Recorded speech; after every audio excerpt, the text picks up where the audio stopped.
good-looking group.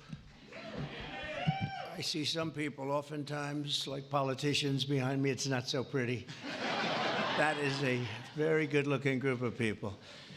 And I'm thrilled to welcome to the White House and very special people, actually, very talented people, the 2024 World Series champion, the Los Angeles Dodgers.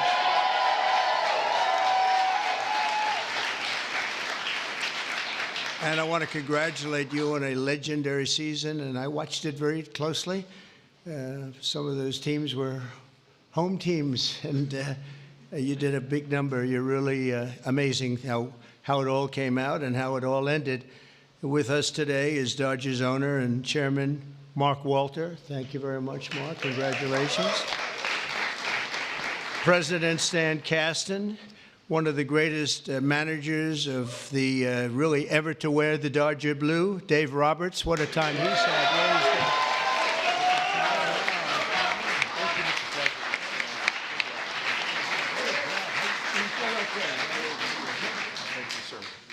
That's great. What a job.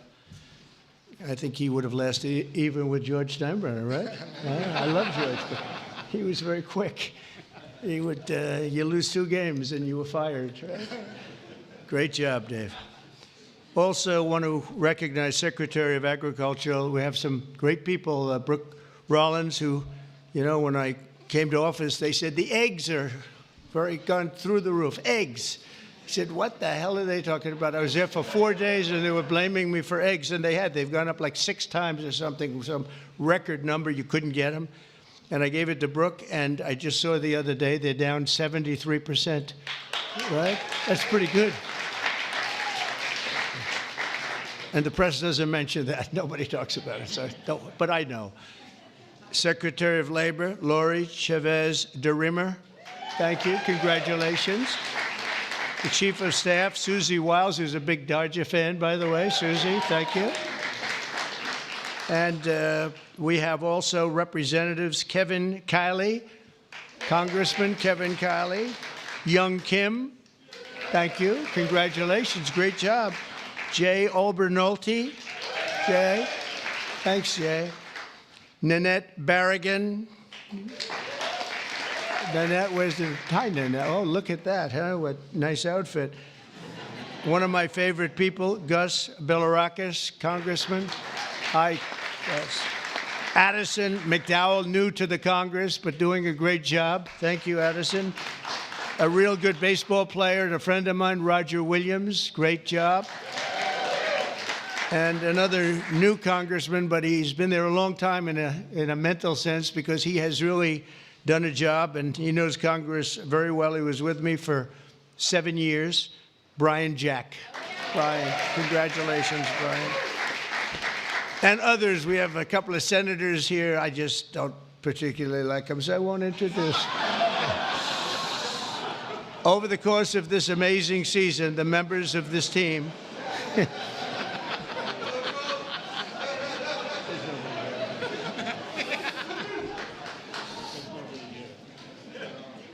I didn't think it was that big a deal, actually. Washington.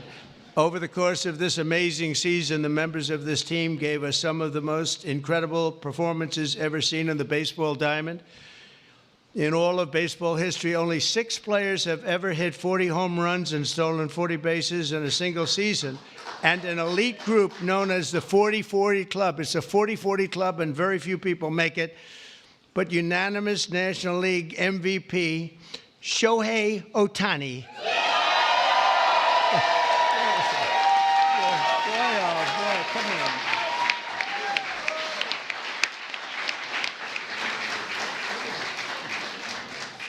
Looks like a movie star.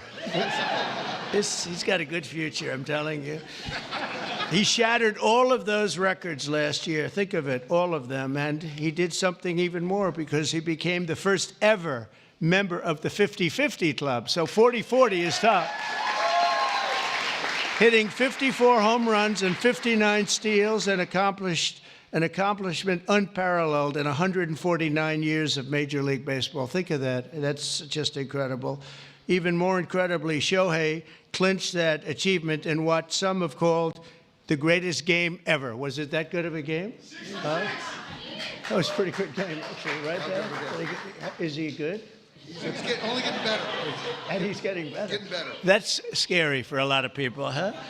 Even more incredibly, Shohei clinched the achievement. I mean, it really was, and at a time that, at an age that nobody ever thought was possible. On September 19th, 2024, he did the unthinkable by going 6 for 6. This is a pretty amazing. I didn't realize it was that good.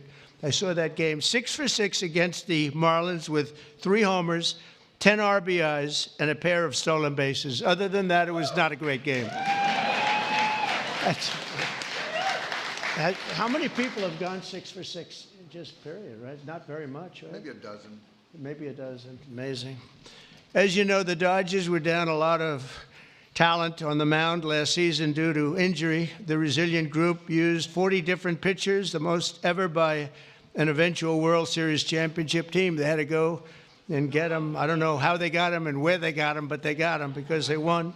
I know you especially miss the heart and soul of the pitching staff, Clayton Kershaw, who is really fantastic.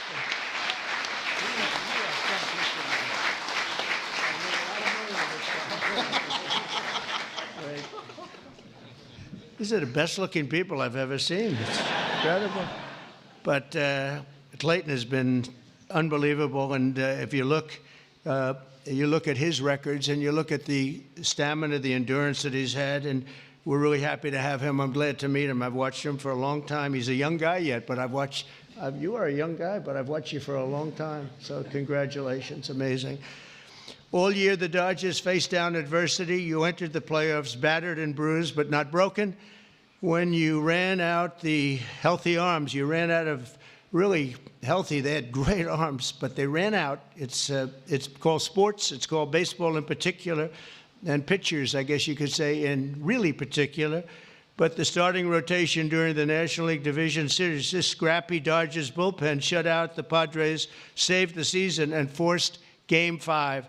Then key players battled back from midseason injuries to help deliver the National League pennant, including superstars Mookie Betts. Oh, is he good?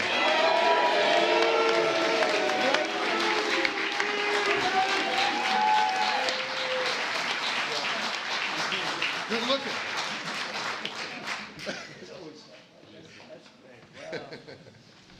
Mookie, that guy can play, can't he? I mean, unbelievable. You really, Mookie is, I've been watching it. I don't want to say I watched him when he was on Boston, but I did. I didn't think that was a particularly good trade when they made it, and I happened to be right. And Max Muncy, I want to congratulate Max. Max. Come here, Max. His arms are very strong when I touch them. I'm used to shaking politicians and hitting their armors like Jell-O, and now it's like steel. All these guys, but Max, that's great, and also Yoshi Yamamoto. Yoshi.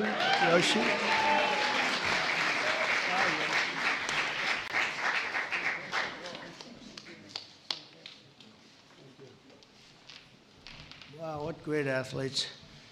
And, of course, series MVP, Tommy Edman. That was an MVP series. It's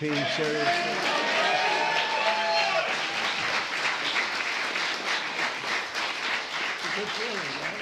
With all these guys, you're the guy, right? Yeah, that's pretty good. That's a lot of talent you had to beat out there for the MVP. But they all had an incredible. Tommy was 407 with 11 RBIs in 6 games. That's not bad, right? That's not bad. Great job. When it counted, too. Next came the blockbuster World Series against another iconic team known as the New York Yankees. I love the Yankees. George was a great friend of mine. He had very few friends, but he was.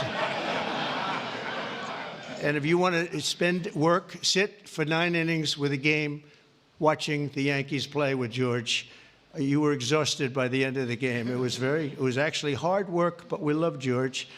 And they're doing a good job, and they're doing well this season, and you're already 9-2. And so you're doing a good job. Maybe you see the same thing over again. In Game 1 of the World Series, Freddie Freeman on a sprained ankle. He's a great player with a broken finger and a broken rib. Channeled Kirk Gibson's legendary walk-off home run in Game 1 of the 1988 World Series. That was a game that pretty much everybody remembers. He could hardly swing the bat, but he swung it one time, and it was a shot. On the first pitch Freddie saw in the bottom of the 10th, he hit an unforgettable walk-off grand slam home run, the first in World Series history. It's amazing. The Dodgers rode the momentum to win 2 of their next 3 games, placing them on the verge of baseball immortality in a dramatic Game 5, down 5 runs on the top of the 5th. That was a strange inning, I'll tell you, for those Yankee fans. But I'm not saying I was a Yankee fan, because I love these people behind me. But down 5 runs in the top of the 5th with 2 outs and the bases loaded, the Dodgers gave us one of the grittiest half-inning World Series events, showings that anybody's ever seen. Mookie started the rally by beating out a routine ground ball to first, which he's fast as hell. I don't know how the hell you can... Having that speed, isn't that a great thing? I played baseball, but it was sort of slow. I wasn't fast. Driving in the phenomenal Kike Hernandez. Where's Kike?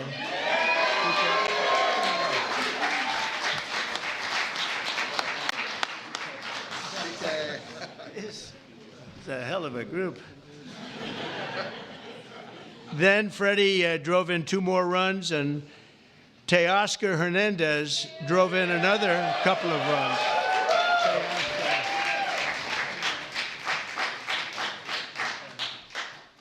That's a group. Teoscar, so you're doing well this season too? A little bit. Yes, that's what I heard. That's what I heard. After a few dominant innings from Blake Trainen. Where's Blake? I heard dominant, right? That's dominant.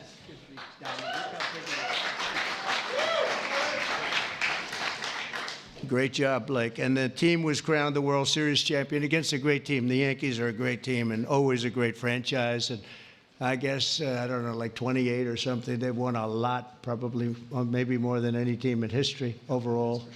And you might be catching them pretty soon if you keep going. You've got a little ways to go, I guess.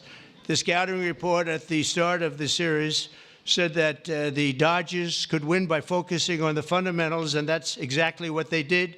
You showed America that it's not about individual glory. It's about the team digging deep and sprinting right through first base, and you did that all the time. I watch some games. I love baseball. I don't get to watch as much as I'd like, but you always see a spirit on this team. I think a lot of that has to do with the ownership and the management, frankly. But you see a spirit on the Dodgers that you don't see with a lot of teams. A lot of teams I turn on, I say, oh, let's forget it. When I turn on the Dodgers, I like to watch the team. And now that I've gotten to meet these guys personally, I like it even more. I'm going to like it even more, and you're off to a great start. After seeing how successfully you've begun the season, I can tell you that you can plan on being back here. I hope you're going to be back here next year. I don't want to give you too much because we want to have a little suspense for next year, but I will tell you, we're going to go down. We're going to do something we don't do generally. We're going to run them down really fast. Have a game today? Do you have a game today or tonight? We're going to run them down to the Oval Office, and we're going to show them the fabled Oval Office, and there's nothing like it. And this wonderful owner, one of the greatest owners in sports, by the way, from everything I've heard, one of the greatest owners in sports, along with your other compatriots, right, fellas? It's a great team of owners, and that's very important. But he said they'd love it, and I think he'd like to do it himself. So we'll get out of here, and we will run. We'll sprint down, and we'll see the Oval Office, which is really something to see, you know? It's funny, people come from all over, the biggest people, the richest people, the most powerful people, and they come and they go into the Oval Office and they just stare. Oh, wow, that's something. They all have beautiful offices. They have offices that are the best in the world in many cases, but they love the Oval Office. So with all of that, I'd like to now introduce you to the Dodgers chairman, Mark Walter, to say a few words, and then we're going to follow that up with Clayton, who's going to say a couple of things, and that's a great representative of a great team. Thank you very much. Mark, thank you.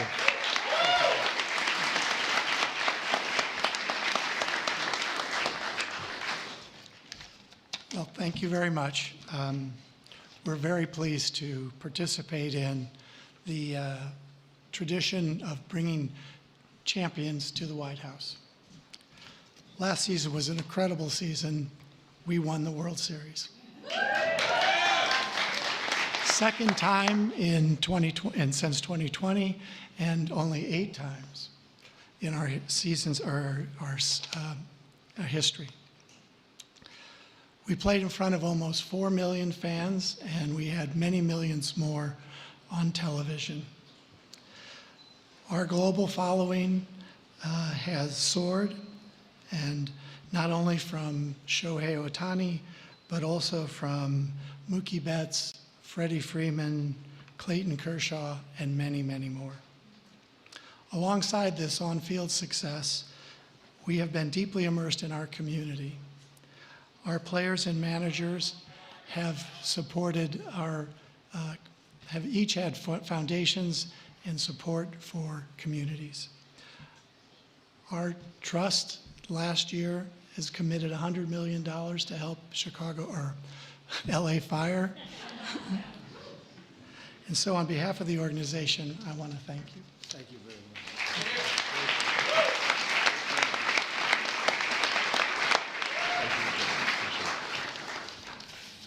Okay, wow, this is an incredible honor for me, and to stand here today representing the Los Angeles Dodgers and this group of staff and players behind me today.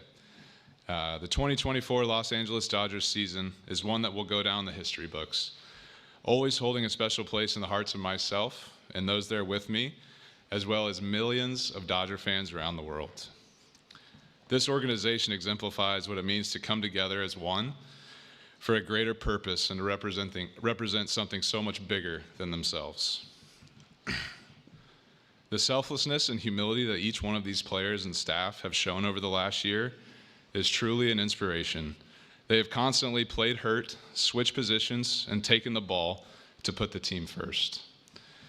As a spectator for our championship run last year, I was in awe of this group. Their unwavering confidence, coupled with the selfless pursuit for team excellence, was an inspiration. That is why I'm so grateful to get to speak today on their behalf, as I know none of them would say this about themselves.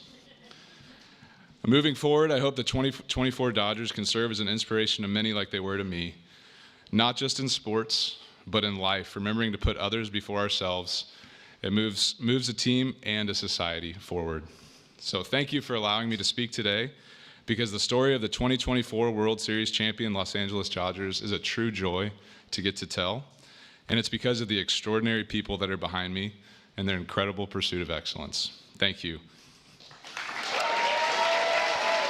And Mr. President, we have a gift for you as well.